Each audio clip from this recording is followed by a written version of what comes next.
അതുപോലെ തന്നെ ആ ജീവിച്ചിരിക്കുന്ന കളത്തിൽ നിൽക്കുന്ന ആ ഒരു കാലം ഉണ്ടല്ലോ, അവിടെ നമ്മൾ കൈകാര്യം ചെയ്യുന്നു എന്നുള്ളതാണ് ചെസ്സിൽ ഏറ്റവും പ്രധാനപ്പെട്ട ഒരു പാഠം. അതാണ് ഈ കാലാളില്ലേ, കാലാളിനെ സമർത്ഥമായി നമ്മൾ ഉപയോഗിച്ചാൽ കാലാളിന് എന്തായിട്ട് മാറാൻ പറ്റും?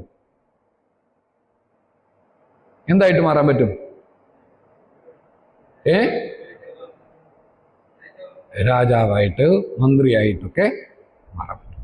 ഈ നമ്മൾ കാലാളാണ് എന്ന് സ്ഥിരം എപ്പോഴും കാലാളായി തന്നെ ജീവിതം അവസാനിപ്പിക്കേണ്ടതാണ് എന്നുള്ള തോന്നലിൽ നിന്ന് മുന്നേറിയാൽ, സമർത്ഥമായി മുന്നേറിയാൽ, ശ്രദ്ധയോടെ മുന്നേറിയാൽ, ഈ കാലാൾ എന്നതിൽ നിന്ന് നമുക്ക് അതിൻ്റെ ഏറ്റവും അവസാനത്തെ ആ കള്ളിയിലേക്ക് എത്തുമ്പോഴേക്ക് നമുക്ക് വലിയൊരു രാജാവോ അല്ലെങ്കിൽ മന്ത്രിയോ ആയി തീരാൻ പറ്റും.